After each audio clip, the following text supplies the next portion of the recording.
The shuttle landed with a soft thud on the rocky ground outside the human research station. Jake Martinez watched through the observation deck window as the strange craft settled its landing legs.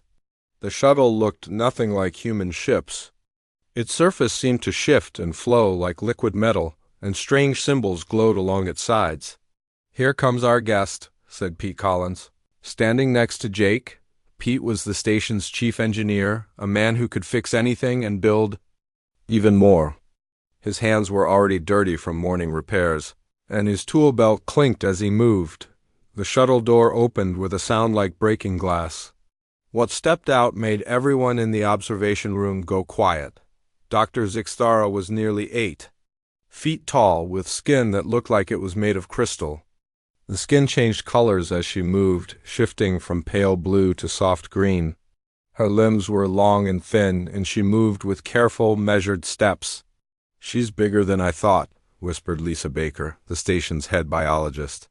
Lisa had been looking forward to this meeting for months. Working with an alien scientist was the chance of a lifetime. Jake straightened his uniform and headed for the airlock. As station commander, it was his job to welcome their guest. The rest of the team followed behind him.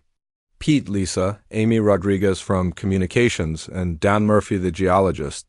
They were the core team of the Kepler 442b research station, and they had been preparing for this visit for weeks. The airlock cycled through its safety checks, then opened with a hiss. Dr. Zixthara stood waiting outside, her crystalline skin now showing swirls of purple and gold. In her hands she held a device that looked like a mix between a tablet and a piece of jewelry. "Greetings, humans of the research station," she said. Her voice was musical, like wind chimes in a gentle breeze. The translation device in her hands glowed as it converted her words into English. "I am Dr. Zixthara of the Cathari Collective. I come seeking knowledge and offering the same in return." Jake stepped forward and offered his hand. Dr. Zixthara looked at it with curiosity, then carefully reached out with one long finger to touch his palm. Her skin felt warm and smooth like polished stone. "Welcome to our station, Dr. Zixthara," Jake said. "I'm Commander Jake Martinez. We're honored to have you here." The alien scientist's skin shifted to bright yellow, which Jake hoped meant happiness. "The honor is mine, Commander Martinez. Your species has gained quite a reputation in the academic circles of the galaxy. Your research methods are said to be most unusual." Pete grinned at that. Humans were known for doing things differently, and he took pride in that fact. "We like to think outside the box," he said. Dr. Zixthara tilted her head, confused. "Box, I do not understand this reference." "It means we try new ways of solving problems," Lisa explained. "We don't always do things the way they've always been done." "Ah, yes. This is what makes your species so interesting to study," Dr. Zixthara sighed. Her skin rippled with soft blues and greens. "I have come to learn about your methods while we work together on the symbiotic plant life of this world." The team led their guest through the station corridors. Dr. Zixthara moved slowly, taking in every detail. The human station was built for function over beauty, with metal walls and practical lighting. But it was clean and well-maintained, and every system hummed with quiet efficiency. "Your environment is most comfortable," Dr. Zixthara observed. "The air mixture is surprisingly close to what my people prefer." "We did our research," Amy said proudly. "We adjusted our life support systems when we knew you were coming." They reached the main conference room, where Jake had prepared a presentation about their research. But Dr. Zixthara seemed more interested in the humans themselves than their work. "I must make a request," she said, her skin now showing deeper purples. "My people require specific environmental conditions to survive and work effectively. I will need shelter during my time here. Something basic to protect me from your planet's electromagnetic storms and maintain proper atmospheric conditions." Pete's eyes lit up immediately. An engineering challenge was exactly what he lived for. "What kind of specifications are we talking about?" Dr. Zixthara consulted her device. "Nothing complex, a simple enclosed space with climate controls." "Temperature," Regulation between 20 and 25 degrees Celsius. Atmospheric composition adjusted for my respiratory needs. Protection from electromagnetic interference. Perhaps some basic power supply. The humans looked at each other. What Dr. Zixtara was describing sounded pretty straightforward. Too straightforward for Pete's liking? That's it? He asked. Just basic environmental controls? Yes, exactly. Dr. Zixtara's skin showed what looked like embarrassment, pale pink swirls. My people believe that hardship builds character. When we travel for research, we expect to endure difficult conditions. A simple survival shelter is all that honor requires. Lisa raised an eyebrow. The idea of making their guest suffer through 6 months of basic conditions didn't sit well with any of them. How basic are we talking here? Among my people, research shelters typically provide only the minimum needed for survival. A small enclosed space, basic life support, perhaps a simple work area, nothing more. Luxury is considered a distraction. From pure scientific pursuit, Don Murphy had been quiet until now, but he couldn't help himself. 6 months in a box doesn't sound like much fun. Fun is not the purpose, Dr. Zixtara replied. Survival and scientific achievement are what matter. The humans exchanged glances again. Jake could practically see the gears turning in Pete's head. Amy was already making notes on her tablet, probably thinking about communication systems. Lisa was nodding slowly, the way she did when she was planning something big. We'll get right on that, Jake said finally. Pete, why don't you start? Working up some plans? Oh, I've got some ideas, Pete said, grinning widely. Some real good ideas. Dr. Zixtara's skin showed pleased yellows and golds. I am grateful for your assistance. I know this is an imposition, but working together will benefit both our species' understanding of this remarkable world. After showing Dr. Zixtara to temporary quarters in the station, the team gathered in Pete's workshop. The engineer was already pulling up design programs on his computer, his mind racing with possibilities. So, Jake said, she wants basic shelter. Basic, Pete repeated, typing rapidly. Right, I'm thinking solar power array, full environmental. Controls, maybe some backup systems. She said simple, Lisa reminded him. This will be simple, Pete said. Simple to use? The engineering behind it, well, that's a different story. Pemmy laughed. I think our idea of basic and her idea of basic might be a little different. That's what makes it interesting, Don said. We're not just building her a shelter. We're showing her how humans solve problems, Jake nodded. This was going to be good. Pete Collins called an emergency meeting at 6 in the morning. The entire research team gathered in the main conference room, clutching coffee cups and looking curious. Pete had been up all night working on something, and when Pete worked all night, interesting things happened.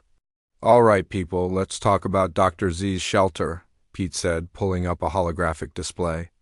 The basic outline of a small building appeared in the air above the table. It looks like a box, Don Murphy said, squinting at the projection. That's because it started as a box, Pete replied. But we're not building a box. We're building something. Better, Jake Martinez leaned back in his chair. He knew that look in Pete's eyes. It was the same look Pete got when he decided to upgrade the station's power core from adequate to amazing. What are you thinking, Pete? Well, she needs environmental controls, right? Temperature, atmosphere, protection from storms. That's easy enough, but I got to thinking about power supply. Pete touched a control and the hologram expanded, showing internal systems. Kepler 442b gets hit by electromagnetic storms twice a week. Those storms knock out most standard power systems. So we need backup power, Lisa Baker said. That makes sense. Not just backup power, independent power. Something that doesn't rely on our main grid at all. Pete grinned and touched another control. The roof of the building lit up with a grid pattern. Solar collectors. This planet gets bombarded with energy from those twin suns. We can harvest enough power to run a small city. Amy Rodriguez looked up from her tablet. Solar power is good. But what about during the storms? Those electromagnetic pulses mess with most electronics. That's where it gets interesting, Pete said. His fingers danced over the controls and the hologram showed new details. We build hardened systems. Shielded electronics, surge protectors, isolated circuits. The storms won't touch us. Don studied the display more carefully. This is looking pretty complex for basic shelter, Pete. It's not complex, it's thorough. Pete insisted. Look, we're not just keeping her alive. We're making sure she's comfortable and productive. That's what good engineering does. Lisa was making notes on her own tablet. If we're talking about productivity, she needs a proper workspace. Her research focuses on symbiotic plant relationships. She needs equipment for sample analysis. Already thought of that, Pete said. Another touch of the controls showed. A dedicated laboratory space inside the shelter. Climate-controlled sample storage, analysis equipment, data processing systems. Everything she needs. Jake raised an eyebrow. Pete, she asked for basic shelter. This is starting to look like a full research facility. It's a basic research facility, Pete said with a straight face. Basic by human standards. Amy laughed. I don't think her standards and our standards are the same thing. That's exactly the point, Pete said, getting excited now. She's thinking like a Cathari. Small, simple, just enough to survive, but we're humans. We don't build just enough. We build better than enough. Don was studying the power requirements displayed in the corner of the hologram. These solar arrays are going to be massive. Where are you planning to put all this? Pete pulled up a topographical map of the area around the research station. A red dot appeared on a hilltop about 2 kilometers away. Right here. Perfect solar exposure, natural windbreaks, and close enough for easy communication with the station. The ground up there is solid rock, Don pointed out. You'll need heavy equipment to prepare a foundation. Already talked to engineering cores, they're sending a fabrication unit next week, Pete said. We can cut foundation anchors right into the bedrock. This thing will survive anything the planet throws at it. Lisa was still focused on the research aspects. If she's going to be studying plant life, she needs access to samples, fresh samples, not just preserved ones. Pete's grin got wider. Funny you should mention that. The hologram changed again, showing transparent panels integrated into the walls, hydroponic growing systems. She can cultivate samples right inside the shelter. Climate-controlled, nutrient-regulated, perfect conditions for any plant life she wants to study. That's actually brilliant, Lisa said, her scientist mind immediately seeing the possibilities. She could run controlled experiments, test different environmental conditions, maintain living specimens throughout her entire research period. Amy looked up from her communication calculations. If we're building this far from the station, she need reliable communication. The electromagnetic storms interfere with standard COM systems. Relay array, Pete said without hesitation. Hardened transmitters, multiple backup channels, quantum encrypted data streams. She have better communication than most planetary governments. Jake was beginning to understand the scope of what Pete was proposing. Let me get this straight. You want to build a solar-powered, storm-proof, fully equipped research laboratory with hydroponic gardens and military-grade communications? That's the basic idea, yes, Pete said. And you're calling this basic shelter? It's basic by human engineering standards, Pete insisted. We're not adding anything unnecessary. Environmental controls, power systems, workspace, sample cultivation, communication equipment, all essential functions. Don was laughing now. Pete, you've turned a survival shelter into a luxury research resort. It's not luxury, it's functional, Pete protested. Everything serves a purpose. The hydroponic gardens help regulate air quality while providing research capability. The solar array provides independent power while reducing environmental impact.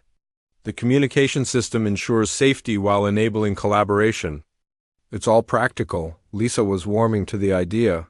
Actually, this could be really valuable for our own research too. Having a remote facility with this kind of capability could open up new possibilities for planetary studies. Exactly, Pete said. We're not just building shelter for Dr. Z, we're building infrastructure that benefits everyone. Jake looked around the table. He could see his team getting excited about the project. This was what humans did best. They took a simple problem and turned it into an opportunity for innovation. "How long to build something like this?" he asked. 3 weeks, maybe 4 if we take our time," Pete said. "The fabrication systems can handle most of the construction. We just need to supervise and install the specialized equipment." Amy was already making calls on her communication device. "I'll coordinate with supply cores for the electronics and communication gear." Don was studying the geological survey data. "I'll do a detailed site analysis, make sure the foundation design is solid." Lisa was deep in research planning mode. "I'll work on the biological systems, make sure the hydroponic setup can handle the local soil chemistry." Jake nodded. This was happening whether he officially approved it or not. His team had made up their minds. "All right, let's do it. But we don't tell Dr. Z about all the extras until it's finished. Let's surprise her." Pete was already saving the design files and sending copies to everyone. "She's going to love it." "She's going to be confused by it," Amy said. "This is way more than she asked for." "That's what makes it perfect," Jake said. "She asked for human help. She's about to find out what that really means." The meeting broke up with everyone heading off to start their part of the project. Pete stayed behind, staring at the holographic display of his design. It was going to be beautiful. More importantly, it was going to work perfectly outside. Dr. Zixthara was taking her morning walk around the station, her crystalline skin reflecting the light from Kepler 442b's twin suns. She had no idea that the humans were about to show her exactly how they define basic shelter. The construction site buzzed with activity at dawn. Pete Collins stood on the hilltop, watching as the fabrication unit carved foundation anchors deep into the solid rock. The machine worked with precise efficiency, its plasma cutters slicing through stone like butter. Sparks flew in brilliant arcs as the bedrock was shaped to Pete's exact specifications. "Foundation's looking good," Don Murphy called out, checking his geological scanners. He had spent 2 days mapping the underground rock formations, making sure the site could handle the weight of Pete's ambitious design. No fault lines, no unstable areas. "This shelter isn't going anywhere," Pete nodded, satisfied. The foundation would be overbuilt by most standards, but that was the point. Dr. Zixthara had mentioned that Cathari structures were built for minimum survival. Human structures were built to last centuries. Amy Rodriguez arrived in a transport loaded with communication equipment.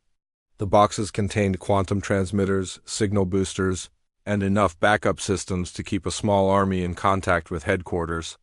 She began unpacking components that gleamed with advanced technology. "The Cum array is going to be beautiful," Amy said, holding up a crystalline transmitter unit. "Triple redundancy, storm shielding, and enough power to reach the other side of the galaxy if needed." Lisa Baker was setting up her own equipment nearby. She had brought soil samples, nutrient analyzers, and a collection of local plant specimens. The hydroponic garden system would need to be calibrated to work with Kepler 442b's unique ecosystem. "I've identified 12 different plant species that Dr. Z will probably want to study," Lisa said, labeling sample containers. "The hydroponic setup can handle all of them, plus whatever else she discovers during her research." The construction moved forward with military precision. Human engineering teams worked in shifts around the clock, each group picking up exactly where the previous one left off. The fabrication unit produced building components from raw materials, creating panels that were stronger than steel but weighed half as much. Dr. Zixthara appeared at the construction site on the second day. Her crystalline skin showed deep purple swirls as she observed the human activity. Pete noticed her approaching and walked over to greet their guest. "Good morning, Dr. Z," Pete said cheerfully. "Just wanted to check out your new shelter?" Dr. Zixthara looked at the massive construction project with obvious confusion. Heavy machinery was installing foundation supports that looked capable of holding up a skyscraper. Workers were assembling what appeared to be an industrial power system. The amount of activity seemed excessive for a simple survival shelter. "This appears to be quite extensive," Dr. Zixthara observed carefully. I hope I have not caused too much trouble with my request for basic accommodation. No trouble at all, Pete assured her. We're just making sure everything works properly. You know how it is with engineering projects, better to do it right the first time. Dr. Zixthara's skin shifted to confused yellows and greens. Among her people, construction was typically a matter of assembling prefabricated components into functional but minimal structures. What she was seeing looked more like the construction of a permanent research facility. Perhaps I should assist with the work, Dr. Zixthara offered politely. My people believe in contributing to our own shelter needs. Pete and the construction team exchanged quick glances. Having Dr. Zixthara help with construction would ruin the surprise, and besides, human construction methods use tools and techniques that might be dangerous for someone unfamiliar with them. That's really generous of you, Pete said diplomatically. But human construction can be pretty hazardous if you're not trained on our equipment. Safety regulations, you know. We'd hate for anything to happen to our guest. Dr. Zixthara accepted this explanation, though her skin continued to show puzzled colors. She watched for another hour as the humans worked with impressive coordination, then returned to the main research station. The construction progressed rapidly. The building's frame took shape, revealing a structure that was both functional and elegant. Pete had designed it to blend with the natural landscape while incorporating the most advanced human technology available. The solar panel array was a work of art in itself. Instead of the simple, flat panels that most civilizations used, Pete had designed articulated collectors that tracked the movement of Kepler 442b's twin suns throughout the day. The panels looked like metallic flowers that turned their faces toward the light, maximizing energy collection at all times. Those solar collectors are going to generate enough power to run the entire research station, Amy observed, calibrating the power distribution systems. Dr. Z could probably sell electricity back to us. Don was working on the geothermal taps that would supplement the solar power. By drilling down into the planet's natural heat sources, they could ensure consistent power even during the worst electromagnetic storms. Geothermal is coming online perfectly, Don reported. Combined with the solar array and the backup fuel cells, this place could run independently for decades. Lisa's hydroponic garden was taking shape inside the structure. Transparent panels served as both walls and growing spaces, creating a living building that breathed with the planet's ecosystem. The nutrient delivery systems could support everything from simple mosses to complex flowering plants. The biological systems are integrating beautifully, Lisa said, testing water flow through the growing chambers. She'd be able to cultivate specimens in conditions that are better than most professional research laboratories. On the 5th day of construction, other alien researchers began arriving to observe the human work. Word had spread through the academic networks that something unusual was happening at the Human Research Station. A Volcari trade delegation stopped by, followed by a group of Theshan graduate students, and finally a formal observation team from the Galactic Research Council. The aliens watched with fascination as humans worked with tools and techniques that seemed to treat massive construction projects as routine engineering problems. The precision and coordination impressed even species known for their own technical capabilities. The humans approach construction like they approach everything else, observed Dr. Kallax, a Volcari engineer. They don't just solve the immediate problem. They solve every problem they can imagine might ever occur. The Theshan students were particularly interested in the solar collection system. Their own species used simpler photovoltaic technology, but the human design incorporated weather tracking, self-cleaning mechanisms, and automatic damage repair systems. They're building redundancy into their redundancy systems, noted Professor Theises. This is the most over-engineered basic shelter I have ever observed. Pete overheard the comment and grinned. Over-engineered was exactly what they were going for. Dr. Zixthara had asked for basic protection from the elements. She was going to get protection from everything the universe could possibly throw at her. The construction entered its final phase as specialized equipment was installed. The environmental control systems could maintain different atmospheric compositions in different rooms with precision measured in parts per million. The laboratory equipment rivaled facilities found on major research worlds. Amy's communication center included equipment that could maintain real-time contact with researchers across the galaxy. The quantum encryption systems were military-grade, ensuring that Dr. Zixthara's research data would be absolutely secure. Communication array is online and testing perfectly, Amy reported. She have better data links than most planetary governments. The workshop area included fabrication, equipment that could manufacture or repair almost any scientific instrument. If Dr. Zixthara needed specialized tools for her research, she could build them herself without leaving the shelter. As the construction neared completion, Pete walked through the finished structure with satisfaction. Every system worked flawlessly. Every component was built to last.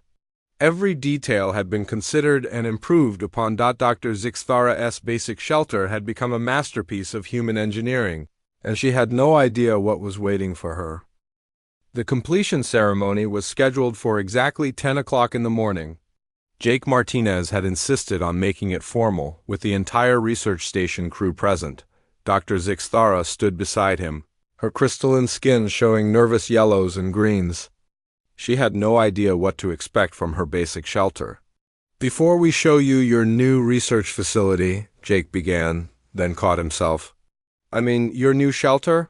I want you to know that this represents the best of human engineering and hospitality." "Doctor?" Zixthara tilted her head, confused by the word choice. Research facility seemed like an odd way to describe basic survival housing. Her skin shifted to deeper purples as her confusion grew. Pete Collins stepped forward, practically bouncing with excitement. He had been looking forward to this moment for 3 weeks. "Dr. Z, you asked us for basic shelter? We hope you find this acceptable." He pressed a control pad, and the camouflage netting fell away from the structure on the hilltop. What was revealed made Dr. Zixthara go completely still. Her skin cycled rapidly through every color in the spectrum before settling on a shocked silver that none of the humans had seen before. The building was beautiful. It seemed to grow naturally from the hillside, its flowing lines complementing the planet's landscape. The solar panels, arranged like metallic flowers, tracked the twin suns overhead, casting dancing patterns of light and shadow. Transparent sections revealed the green growing spaces inside, making the whole structure look alive.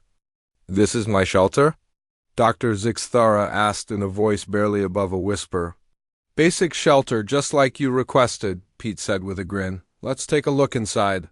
The main entrance opened with a soft hiss, revealing an airlock system that transitioned between the planet's atmosphere and the controlled environment inside. Dr. Zixthara stepped through, and her skin immediately began showing brighter colors as the perfect atmospheric conditions registered on her senses. The main living area was spacious and comfortable, with large windows that provided stunning views of the surrounding landscape while filtering out harmful radiation. The temperature was exactly right, the air mixture perfect for Cathari physiology, and the lighting could be adjusted to match the conditions of her homeworld. "Environmental controls," Pete explained casually, as if creating perfect alien-friendly conditions was no big deal. "Temperature, atmospheric composition, humidity, lighting, everything adjustable to your exact preferences." Dr. Zixthara moved through the space like she was in a dream. The furniture was designed for her tall frame, with surfaces at the right height and shapes that accommodated her physiology. Computer interfaces were positioned where she could reach them easily, and the floor had a non-slip texture that would work perfectly with her feet.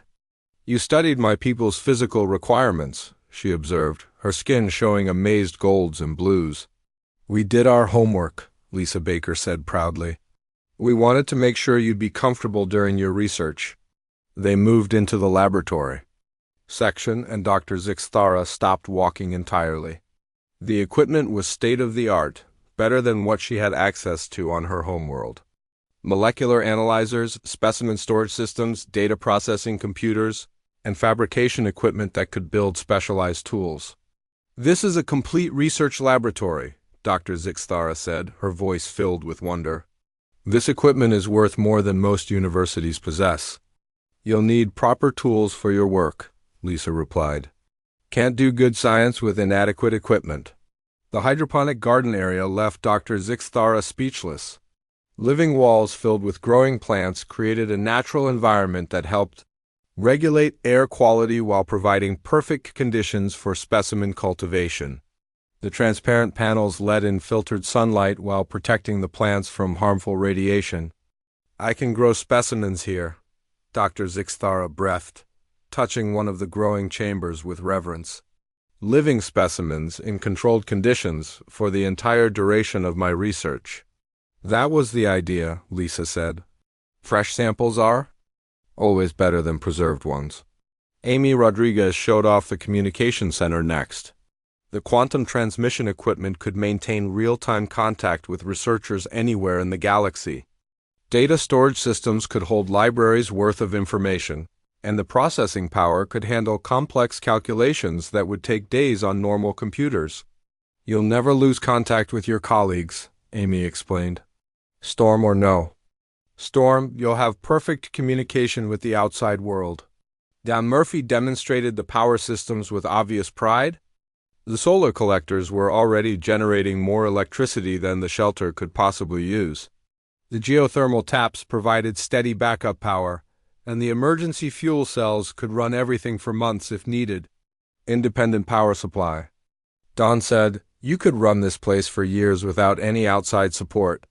The workshop area contained fabrication equipment that could manufacture almost anything Dr. Zixthara might need.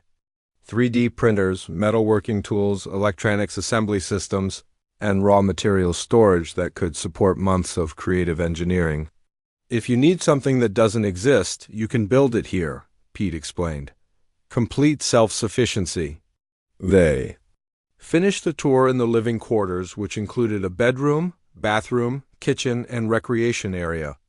Everything was sized for Dr. Zixthara's physiology and decorated with art from both human and Cathari cultures.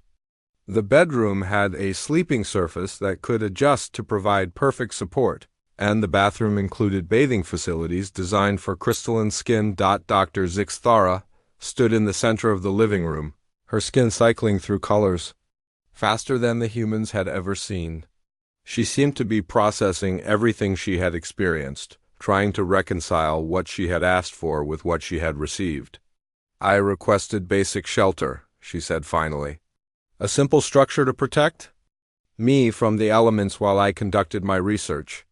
Right, Pete said, and this protects you from the elements. This protects me from everything, Dr. Zixthara replied.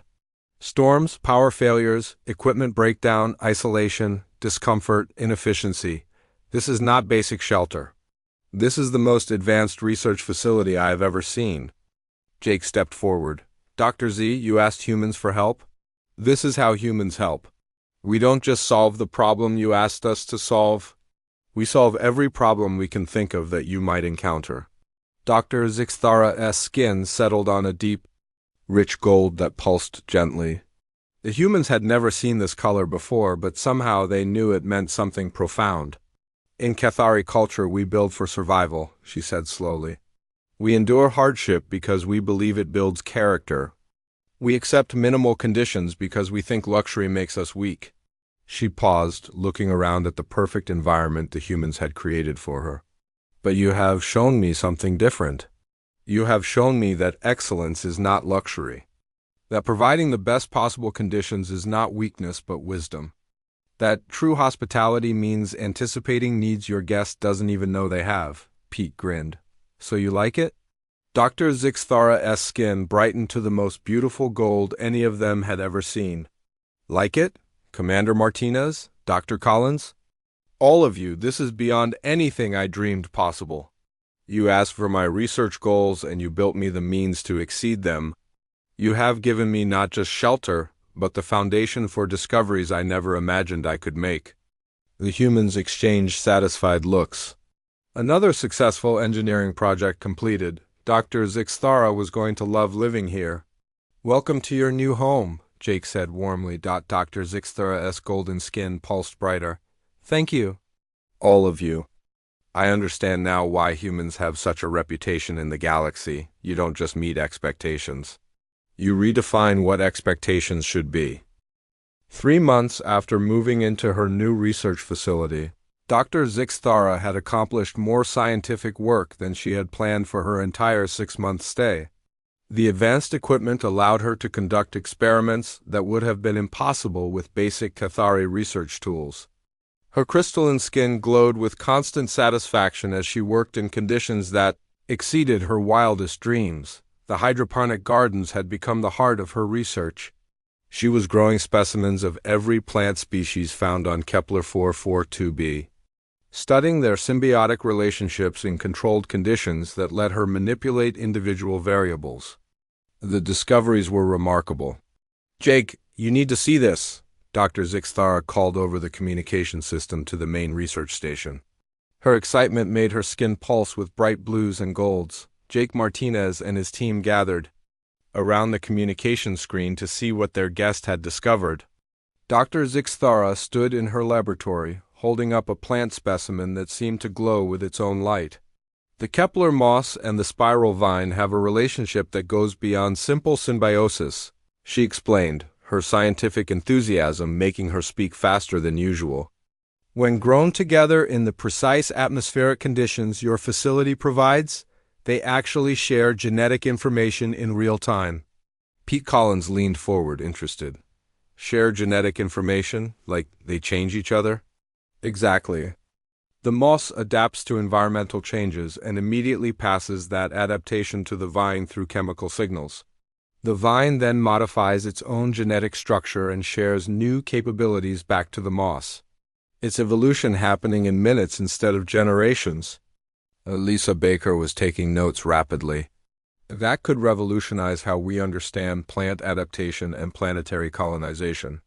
It already has, Dr. Zixthara replied. I have sent preliminary reports to the Galactic Research Council. They are calling it the most significant botanical discovery in 50 years. The news of Dr. Zixthara's discoveries spread quickly through the scientific community. Researchers from dozens of species began requesting permission to visit the human research station and observe the advanced facility that had made such breakthroughs possible. The first delegation arrived 2 weeks later. Dr. Phoenix of the Altarian Science Institute brought a team of botanists who wanted to see the hydroponic systems for themselves. They spent 3 days studying the growing chambers and environmental controls. This level of precision is unprecedented, Dr. Phoenix told Jake during their final meeting. Most research facilities provide adequate conditions for plant growth. This facility provides perfect conditions. The difference in research capability is enormous. More delegations followed. The Theshan University sent their top engineering students to study the power systems. The Volcari Trade Federation wanted to understand the communication arrays. The Centauri Academic Council requested detailed plans for the fabrication equipment. Amy Rodriguez found herself giving tours almost daily. The quantum communication system maintains perfect signal clarity even during electromagnetic storms, she explained to a group of Rigelian technicians. We can transmit data to Earth in real time, which means Dr. Z can collaborate with researchers across the galaxy without any delays. Don Murphy was equally busy showing off the power generation systems. The solar collectors track both suns simultaneously and adjust for seasonal variations in their orbital relationship, he told a delegation of vegan engineers. Combined with the geothermal taps, we generate 3 times more power than the facility actually needs. Pete Collins became something of a celebrity in galactic engineering circles. His design for the research facility was being studied at technical institutes throughout known space. The combination of advanced human technology with thoughtful attention to alien, physiological needs had created something entirely new. The key insight, Pete explained to a group of engineering professors from various species, was that we didn't just build for her minimum requirements. We built for her maximum potential. When you give researchers perfect conditions, they can do perfect work. Dr. Zixthara's research continued to produce groundbreaking results. Her second major discovery involved the relationship between the planet's electromagnetic storms and plant growth cycles.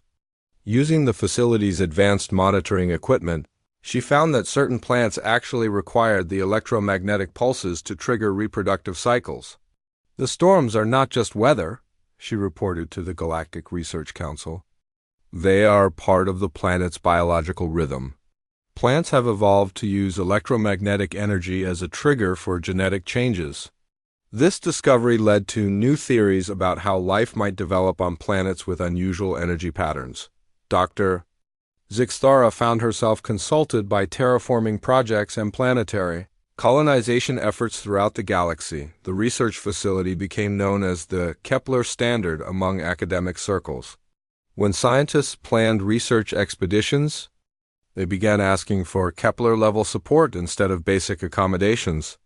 The human approach to research infrastructure was becoming the new benchmark for serious scientific work. 6 months after her arrival, Dr. Zixthara was supposed to return to her homeworld. Instead, she requested an extension of her research assignment.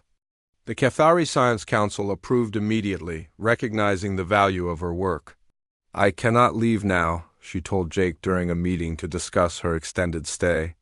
"This facility has opened research possibilities that would take decades to explore.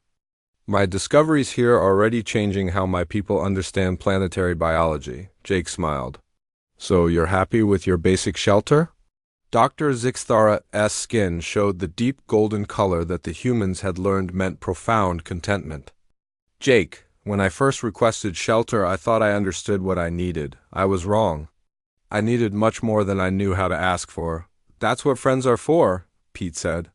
"To give you what you need, even when you don't know you need it." The facility continued to attract attention from researchers throughout the galaxy. Dr. Zixthara began hosting visiting scientists, sharing her advanced equipment and perfect research conditions with colleagues from various species. The hilltop that had once been empty rock became a center of galactic scientific collaboration. A year after her arrival, Dr. Zixthara presented her comprehensive research findings to the Galactic Science Assembly. Her work on Kepler 442b had produced 12 major discoveries, revolutionized understanding of plant symbiosis, and established new protocols for planetary research. This work would not have been possible without human generosity and engineering excellence, she told the assembled scientists. "When I requested basic shelter, they provided me with the most advanced research facility in known space. When I asked for survival conditions, they gave me the tools to achieve scientific excellence."